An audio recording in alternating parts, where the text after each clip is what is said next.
Valeu. Damos início aqui então ao segundo bloco do programa Lança na Roda, que hoje discute participação política. Pedi para a professora Gisele Ricobon fazer aqui, nas suas considerações, uma explicação para a gente sobre o que é essa questão da paridade.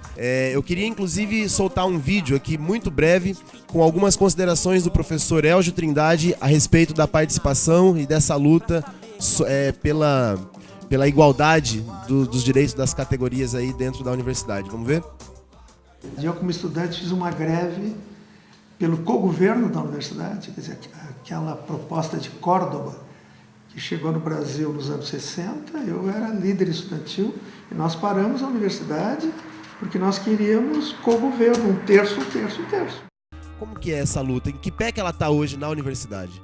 Fazendo referência à fala do professor Elgio, primeiro que toda a discussão da paridade ela envolve também um princípio maior, também que foi um processo de luta na América Latina e no Brasil, que é da autonomia universitária. Então não há como discutir paridade sem pensar o que é autonomia universitária. E por que tem essa relação? Porque nós temos uma legislação educacional, eu vou falar no caso do Brasil, que é a nossa referência aqui, que limita essa autonomia, que restringe os vários aspectos dessa autonomia, embora a Constituição estabeleça lá no artigo 207, a Constituição brasileira, a autonomia como princípio da universidade. Quando eu tenho um princípio constitucional, que é um dispositivo, uma norma constitucional, que não estabelece a forma e os limites, a lei inferior à Constituição, ela regulamenta, né, ela dá o contorno a esse princípio. E a LDB, o que fez, a LDB da reforma resultado de 1996, que é a lei hoje em vigência no Brasil, limitou de uma forma bastante contundente a autonomia universitária das instituições, sejam federais, públicas ou também particulares. Por quê? Embora se fale em autonomia didática, por exemplo, pedagógica, nós temos uma série de diretrizes que estabelecem um conteúdo curricular mínimo, por exemplo. Então, as carreiras, elas não são de livre escolha da instituição. Ela pode ter um perfil diferenciado, mas eu tenho um conteúdo mínimo obrigatório para formar aquele profissional em cada uma das carreiras. Por exemplo, isso não é uma restrição da autonomia? Se a universidade tivesse liberdade na sua questão didático-pedagógica, ela não poderia dizer que conteúdos levariam um profissional de cinema, de relações internacionais, inclusive de medicina ou economia? Ela tem uma autonomia muito limitada. Sem falar, por exemplo, na autonomia financeira. Primeiro que as instituições públicas recebem todo o recurso público do MEC, do Ministério da Educação. E ele atribui pela lei orçamentária no que deve ser gasto esse recurso. Então, tem de fato autonomia financeira, orçamentária, se já tem a legislação que ordena, né, em que deve ser gasto, e mais, não só como deve ser gasto, mas também os meios pelos quais podem ser gastos. Todo o direito administrativo que sujeita as universidades federais públicas exigem licitação, burocratizam a vida da universidade. Nós, professores, né, e estudantes, vivemos esse processo de burocratização. Eu até faço uma citação aqui do Antônio Nova, que foi um professor reitor da Universidade de Lisboa, que diz que é o grande inferno dos docentes a burocratização da vida universitária. Isso fere a Constituição, não fere, professor, então? Eu posso entender que sim, porque o que nós podemos discutir é quais são os contornos dessa autonomia. Existe, de fato, autonomia? No governo Lula, se pensou em 3 processos. Um que era ampliação e reestruturação, que veio pelo REUNE, né, de ampliação das universidades com o aumento do acesso ao ensino, mas reestruturando com investimento também, porque para você ampliar o acesso, você tem que fazer investimento em infraestrutura, contratação de professores, etc. O que você não via na década de 90, que houve um sucateamento das instituições federais, né, na época em que eu me formei, por exemplo. O sistema de avaliação educacional, né, que foi colocado em prática. Então, hoje nós temos um sistema integrado de avaliação, né? Então, a autonomia é a grande dívida, né? Embora tenha sido reestruturado nos últimos anos, ampliado o acesso, não há como negar, ao ensino, inclusive público, a autonomia não é ainda um valor que se coloca, né, como discussão séria para que seja implementado. A ANDIFES, que é a Associação dos Dirigentes das Instituições de Ensino Federais, de Ensino Superior, em 2014, propôs um projeto de como se deveria ter a delimitação da autonomia universitária, mas não foi para frente. É uma discussão que está parada porque há um grande receio, né, também dos reitores, dos gestores, em implementar isso, porque por trás, né, dessa discussão também existem interesses públicos, interesses privados, econômicos, na formação de profissionais e de áreas, que acaba escondendo, omitindo, né, toda essa questão de autonomia. Segundo, a paridade, então, por quê? Está vinculada à autonomia. Ora, se a lei permitisse autonomia, cada instituição iria organizar o seu próprio modelo de funcionamento. Que a lei tem que dizer que é melhor, né, uma estrutura jurídica decisória com 70% de professores e 15% de outras categorias. Por que ela não permite que a sua própria instituição se organize da melhor forma, estabeleça os seus critérios conforme a sua diversidade interna, suas demandas, os seus valores? Então, por isso que passa a paridade pela questão da autonomia, porque a legislação toda ela vai restringindo, até enrijecendo, né, a possibilidade e a capacidade de gestão daquele que está responsável pela universidade. E o que é a paridade, professora? A paridade é uma demanda legítima de ter igual peso e representação nos órgãos de decisão, né? Isso é a paridade. Então é o igual direito à representação nos órgãos de decisão. É interessante porque no Brasil, como muito bem falou o professor Elgio, essa foi uma construção lá da reforma que surge na América Latina em 1918, com a reforma de Córdoba, como ele bem colocou, mas que no Brasil só chega na década de 60 no movimento estudantil, na UNE, que vai fazer a greve do terço, né? Que vai exigir um terço na representação. Mas que depois, nas décadas posteriores, especialmente na década de 90, surge com a questão do direito de voto ao dirigente máximo. Então se fala em paridade, a grande luta pela paridade foi a luta por eleição do reitor, né? De um terço, porque mesmo para a eleição dos reitores, pela nossa LDB, tem que ser 70% dos votos para né, assegurando o direito dos docentes em votar para o reitor. Porque quem vota é o órgão colegiado máximo, e lá tem 70%. Então a lei diz, inclusive para a eleição do reitor, tem que respeitar os 70%. Então veja que interessante, qual foi a mudança? As instituições federais, grande parte delas, por pressões legítimas, como essas que nós percebemos aqui, começou a alterar uma prática. Ora, tudo bem, porque se o conselho elege, vamos fazer uma consulta informal à comunidade acadêmica que respalde esse conselho a eleger o seu reitor.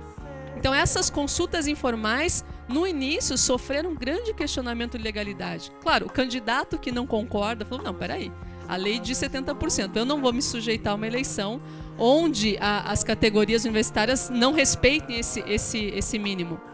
Até que o MEC, a CESU, a Secretaria de Educação Superior, fez uma nota técnica, né, dizendo, se eu não me engano, ela é de 2012, salvo equívoco, dizendo o seguinte, bom, não, as consultas informais não violam a lei. Ela significa uma consulta de opinião das categorias, de forma paritária, que são referências para a decisão do Conselho Universitário.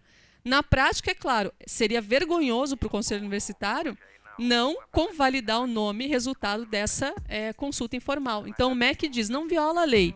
A consulta informal não viola a lei. Só que o Consum, ele vai indicar 3 nomes, né? É uma lista tríplice, encaminhar para o MEC essa lista tríplice que vai poder escolher desses 3 nomes para ser nomeado como reitor. Mas a prática significa que, na maioria das instituições, se contornou a interpretação legal para fazer uma consulta informal e por um acordo, né, de cavalheiros se respeita essa consulta informal.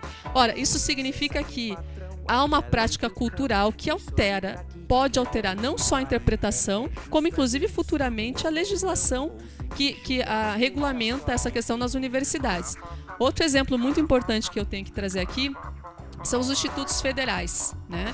Os institutos federais foram criados, tem uma lei que regulamenta de 2008, que é uma lei muito mais recente, que já representa, né, a dinâmica atual da sociedade e que diz que os conselhos são paritários. e usa esse termo, paritário.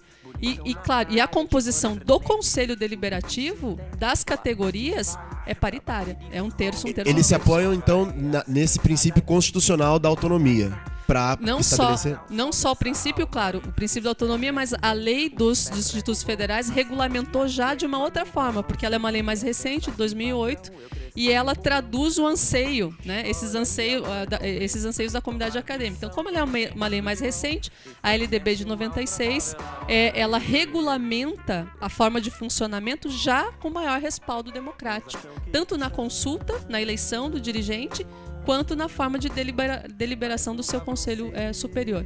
Eu quero dizer isso, que a lei de 96, que estabelece de fato 70%, né, do corpo docente nos conselhos, é uma lei que já não traduz, né, a dinâmica da comunidade acadêmica, não só na UNILA, como em todas as outras universidades, que precisaria de sofrer uma alteração legislativa. Isso depende do parlamento.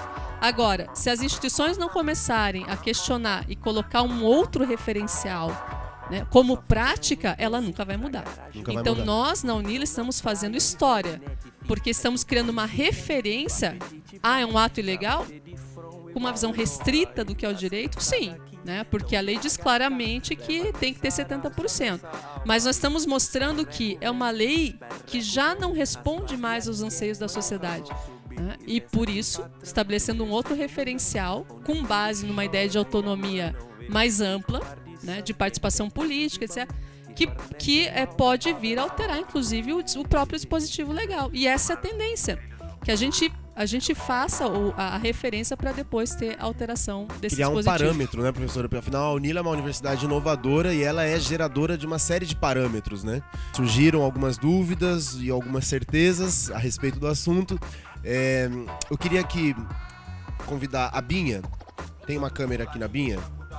Queria convidar a Binha, porque a Binha ela é representante da comunidade externa no Conselho Universitário da UNILA.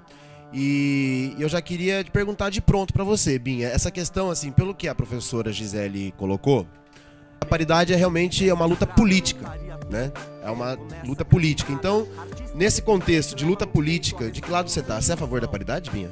Com certeza, não tinha como ser diferente.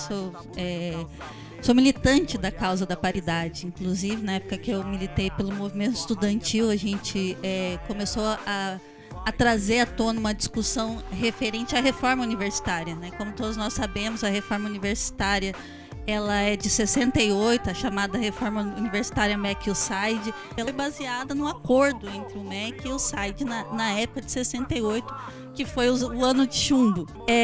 Eu lembro também, quando a gente começou o debate da reforma universitária, teve 3 conferências de educação. Teve a Conferência Nacional da Educação Básica, a Conferência Nacional, foi em 2008, se não me engano, Conferência Nacional do Ensino Tecnológico, e era para ter a Conferência Nacional da Universidade, do Ensino Superior. Não teve por quê? Por causa dos tubarões do ensino. A gente sabe que a situação estava tão grave que a gente preferiu não fazer essa conferência. Foi um acordo entre o governo e os movimentos sociais de não fazer essa conferência, porque a gente podia ter muito mais retrocesso. Para você ver, então, como não é só uma questão da universidade pública federal, uma questão que afeta todo o ensino superior, a concepção que a gente tem de ensino superior, né? Então eu queria aqui agora queria saber se algum estudante aqui tem alguma consideração, alguma pergunta para fazer, alguma provocação. Como seria a realidade da universidade sem a presença da paridade hoje, considerando o caráter internacional dela, o caráter especial dela, de estar administrando outras nacionalidades também no seu corpo, docente, discente e etc. Valeu, Wilson. Professora, pode responder? Bom, antes de entrar propriamente na sua pergunta, eu queria fazer uma pequena distinção. Na maioria, então, das federais, a paridade ela é só para consulta de eleição ao reitor. Acho que isso ficou claro. Por que a UNILA está inovando? Porque a UNILA ela colocou, né, estabeleceu a paridade no seu conselho máximo, né? As pró-reitorias não têm direito a voto, quando em outras instituições federais sempre os pró-reitores têm direito a voto. Então, na composição desses 70%, contempla em outras federais o direito a voto da administração. Isso foi uma inovação tremenda, Porque, claro, bom, se você não dá direito a voto a pró-reitor, né, eu fui pró-reitora, você permite que a deliberação venha, de fato, da demanda da comunidade acadêmica. Porque isso gera maiores restrições para o reitor em administrar, porque ele está sujeito às decisões do Conselho Superior. Então a UNILA está criando uma referência, não é jurisprudência, porque a jurisprudência é do Judiciário, mas está criando uma referência histórica para uma tentativa de mudança legal. E eu vou dizer que isso é importante porque, se vocês lembrarem, nós tivemos toda uma discussão da lei de cotas no Brasil.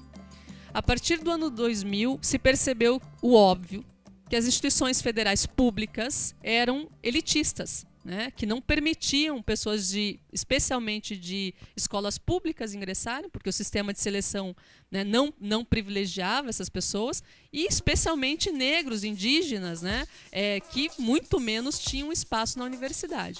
Eu fui, minha vida inteira estudei em escola pública. Quando cheguei na faculdade de Direito, era a única da minha turma a ser proveniente da escola pública. E tinham 2 negros em toda a faculdade. Um de Cabo Verde e outro do Brasil, na época que eu me formei em Direito.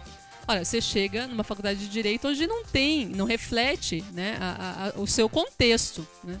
Bom, a partir de 2000, só a partir de 2000, a UNB, outras instituições começaram a ter critérios diferenciados de inclusão social, de ações afirmativas. Imaginem que até o Ministério Público Federal questionou a lei de cotas, entrou com ações dizendo que era ilegal porque violava o princípio da igualdade que é previsto na Constituição. Ora, hoje ela é uma realidade. A lei de cotas é de 2012, que obriga, né, a implementação nas federais de um sistema de acesso à universidade, e se consolidou normativamente. Quer dizer, há uma lei reconhecendo, não só reconhecendo, como criando a obrigação. O que eu quero mostrar para vocês é isso, que se não existirem práticas, né, que estabeleçam outras referências, não há alteração legislativa.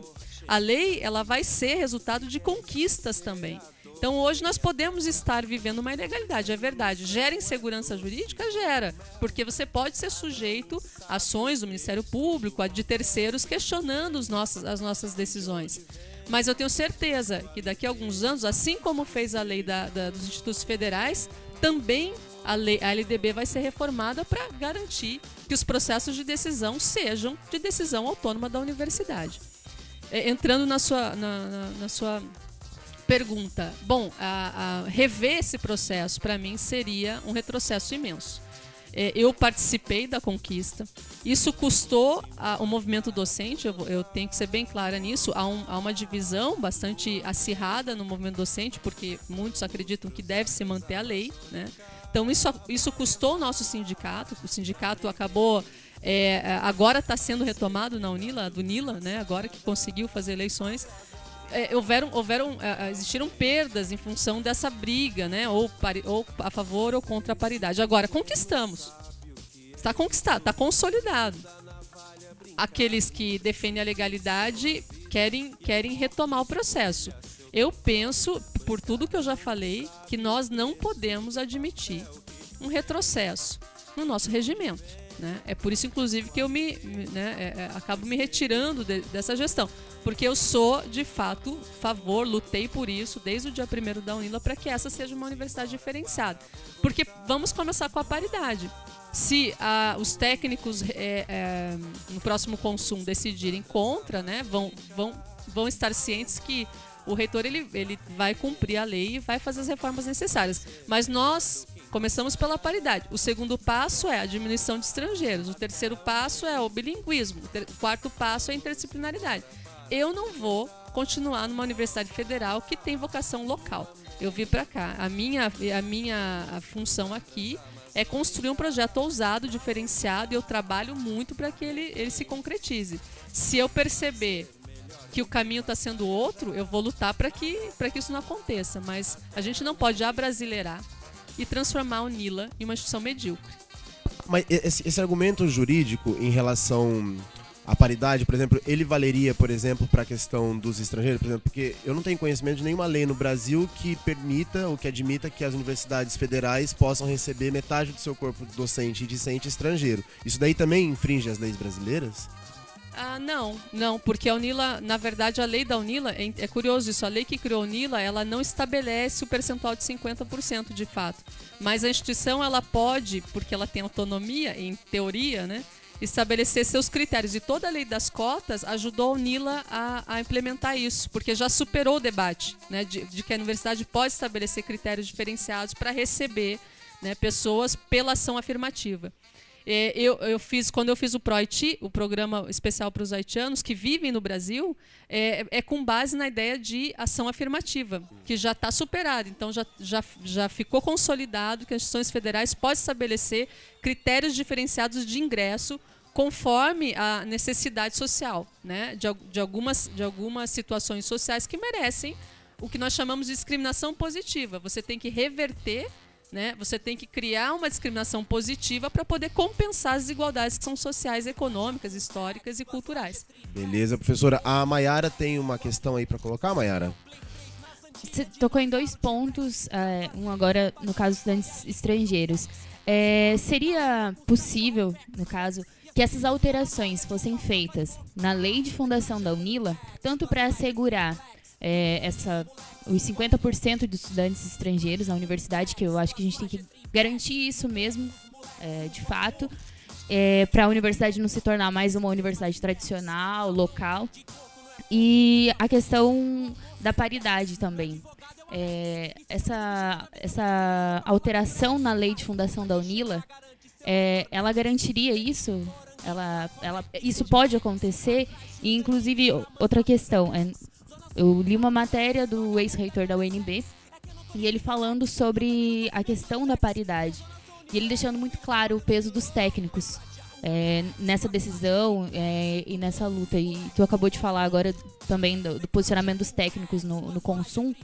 É um momento, então, eu também não tenho muita distinção de como tá essa discussão entre os docentes, entre os técnicos da universidade em relação à paridade. E também entre os estudantes, que existe uma defesa ainda que não é muito clara da paridade, porque não se sabe ao certo o que é a paridade, qual é essa luta. Então, é possível essas mudanças e como se caminha essa configuração na universidade? Bem, eu entendo que sim, a mudança tem que ser pela via parlamentar, né? Então, teria que ter um projeto de lei encaminhado pelo Ministério da Educação, alterando a lei da UNILA, estabelecendo que na UNILA a composição é diferenciada, pode criar um artigo na lei e garantindo 50%. Para que isso aconteça, não basta o Consum aprovar, né? Tem que ser uma alteração legislativa. E isso, claro, tem que ser via Ministério da Educação. Então, portanto, teria que ter, para que isso acontecesse, uma defesa institucional disso, né? Como assim? Bom, o reitor, o conselho, a comunidade acadêmica entender que sim, vamos defender esse princípio e propor ao MEC que encaminhe um projeto de lei alterando. Eu não estou dizendo que é fácil, né? Estou dizendo que vai depender, inclusive, de pressões no legislativo, de conversa com senadores, deputados, e por que não, né? Aí vão me perguntar, mas pode, porque não é a LDB que estabelece? Sim, mas uma lei, serão 2 leis federais. Uma lei federal que cria a UNILA também tem a mesma natureza jurídica da LDB. Como ela é posterior e ela é especial, ela poderia sim alterar só para a UNILA nesse caso, porque ela está alterando uma legislação específica, né, de criação da universidade. Então sim, mas dependeria de todo esse trâmite no Congresso Nacional Brasileiro. Então, luta, né? É uma luta, mas que tem que ter posição institucional para que ela aconteça, né? Segundo, como eu vejo hoje a questão da paridade, nós estamos num processo muito crítico da universidade, né? Porque o próximo Consum, o nosso reitor colocou o cargo à disposição e o próximo Consum vai decidir se realmente quer que continue com esse reitor pro tempore ou não. Qual é o pano de fundo? O pano de fundo é justamente a mudança do regimento, porque o reitor, e pela perspectiva dele e pelo entendimento dele, e eu respeito o entendimento dele, ele tem que cumprir a lei, né? Então, se ficar, ele vai ganhar um mandato do Consum para fazer as alterações necessárias. praticamente uma eleição, né? Porque se o Consum legitima um reitor pro tempore, ele está dando a legitimidade que falta para o interventor, né? Então isso também tem que ser conhecido por todo mundo. Ora, como está a discussão nas categorias? Bom, o movimento docente dividido, né? Porque essa é uma discussão difícil, mas a gente já vê tendências em alguns institutos contrários à paridade. Dá para ver por instituto também algumas cisões na categoria docente. Mas eu vejo mais unidade nos estudantes, né, em defesa. O que eu tenho visto no Consum, e por isso que eu acho que a grande perda, se retroceder, será realmente para os estudantes. Porque o que eu vejo no Consum é que o corpo estudantil, e eu não estou falando porque a maioria está aqui, é o que eu vivenciei, o corpo estudantil é que segurou o projeto da UNILA nos últimos anos, né? Foi o corpo estudantil que, pela sua representação no Consum, manteve os princípios, né, questionando, estabelecendo. Eu vi isso no meu dia a dia. E se a gente perder a paridade, a categoria mais prejudicada serão os estudantes, porque são os mais ativos na defesa do projeto e, por consequência, o projeto. O corpo técnico, eu vejo uma certa dificuldade. Hoje nós temos 600 técnicos, ampliou muito o número de técnicos nos últimos anos, principalmente no último ano. Pessoas que estão chegando agora, é difícil, né? Em 1 ano, 6 meses, você conhecer toda a estrutura institucional, entender os valores, quem é quem, quais são as posições políticas, e estão um pouco perdidos, porque é um corpo jovem de técnicos que ainda não teve tempo de assimilação. Os que tiveram tempo de assimilação já têm sua postura. Muitos deles não assumem amplamente a postura que defendem. Mas eu vejo um risco, eu tenho uma preocupação imensa que o corpo técnico acabe abrindo mão dessa conquista. Espero que não, eu tenho esperanças de que não. Mas eu vejo que a força está com os estudantes. Então vocês teriam que levar essa bandeira, inclusive tentar dissuadir, né, as outras categorias para que se mantenha, né, para que esse legado não seja jogado fora. Beleza. Nós temos aqui, então, 2 estudantes ainda, o Otávio. Eu só queria fazer um adendo, professora. A sua fala em questão, a lei de cotas. Muito parecido com a paridade, as cotas ela é aprovada primeiro na UFABC, seus 50%, como ela é hoje em todo o Brasil. Só depois que o governo federal foi aprovar a lei de cotas. Então, muito parecido com o que acontece com a UNILA hoje, com a paridade, já aconteceu em outra universidade, entende? Em se manter o seu projeto ali, de ser uma universidade regional, voltada ao filho do trabalhador para desenvolver uma região totalmente industrial, entende? O Jonatas, quer fazer alguma consideração? Sim, na verdade é só uma provocação, né? A questão da paridade, ela abre portas pra gente, pros estudantes, pra universidade em si, ela conseguir tomar vários rumos, assim. Nas outras universidades você vê uma luta tremenda e fica sempre esbarrando nessa questão. E aí a paridade nos abre uma possibilidade pra frente. Assim, depois que ela for consolidada aqui, ela vai nos abrir, vai continuar abrindo várias possibilidades. E aí vai levar, por exemplo, os estudantes a um outro posicionamento, né? Que é, por exemplo, o seguinte. Num espaço que eu estava participando de uma reunião de célula lá na periferia da zona, uma menina me falou o seguinte, num debate lá, ela falou o seguinte pra mim, quem não está em situação de poder não é igual a ninguém. E aí eu fiquei pensando, e ela tá certa. Você diz, é igual se você estiver em situação de poder. Os estudantes serão igual dentro da universidade, terão poder dentro da universidade na questão da paridade, quando eles tiverem essa ferramenta de poder já consolidada. E aí eles vão poder fazer o debate de igual para igual. Aí eles vão ter condição de ser igual, né? E isso nos leva obrigatoriamente a um outro ponto que depois vai ser assim, ó, tá sendo igual, mas tá sendo igual para quem, né? Por exemplo, a importância que é o processo seguinte, que é de como vai ser esses conselheiros universitários, sabe? Quem eles vão estar representando, se eles vão ser os 12, por exemplo. São os 12 que são iguais no conselho ou os estudantes que estão sendo iguais no consumo, sabe? O quanto que ele está conseguindo aprofundar isso, quanto que ele está conseguindo debater isso e as demandas estão de subir exatamente para o conselho, né? Senão você não vai ser igual, vai ser os 6 ou 12 vão ter condição de ser iguais. E aí é um outro processo do movimento estudantil se aprofundar e fazer o trabalho nas suas bases mesmo e ter a participação de verdade do estudante nos espaços e isso ser refletido lá no consumo, né? Valeu. E é essa provocação. Valeu, Uribe também tem uma provocação aí? Qual é? Eu queria fazer uma pergunta a respeito a um tema que está acontecendo agora na Unila. E você, que foi criadora do programa Produtia, eu acho que você está ligada, né? Ao processo de como entra um aluno, como faz o visto, tudo isso. E um processo de... Está acontecendo um tema de agressão de menino, que vai ter muito menina. Está acontecendo. É um tema que está presente, né? E, por exemplo, eu não posso acreditar que eu vou no mesmo intercamping com um menino que vai ter uma menina, entendeu?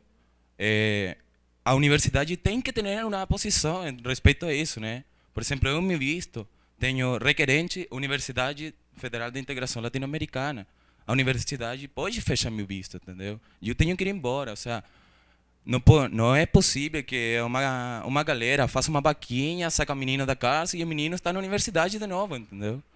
Eu acho isso inaceitável, ou seja, a universidade e a mesma estudante não faz uma visão crítica da coisa que está acontecendo, entendeu? Ou seja, você não tem uma visão de que acontece mais allá de sua vida, né? A galera fala sempre, não cai a minha bolsa, mas não cai a bolsa de todos, né? Falta uma visão assim, eu acho. E como que você poderia como explicar por que se genera essa, como, tipo, Valeu. na unidade, entendeu? É isso. Valeu, Uribe. No terceiro bloco, então, nas considerações finais, a professora Gisele, então, engata essa resposta aí. O Jimmy tem uma consideração para fazer? Qual que é, Jimmy? Debate gostoso esse, né? Esclarecedor.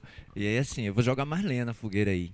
Eu participei das duas principais discussões sobre a paridade no Consum, que foi a de 2012 e 2013, e essa última agora, antes como estudante, agora mais como representante dos estudantes.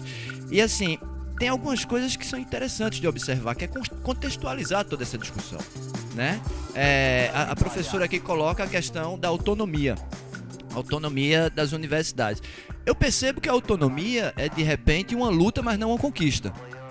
Quando nós temos essa autonomia limitada, como a professora já colocou, isso da ótica administrativa, mas da ótica dos estudantes nós não temos autonomia nenhuma.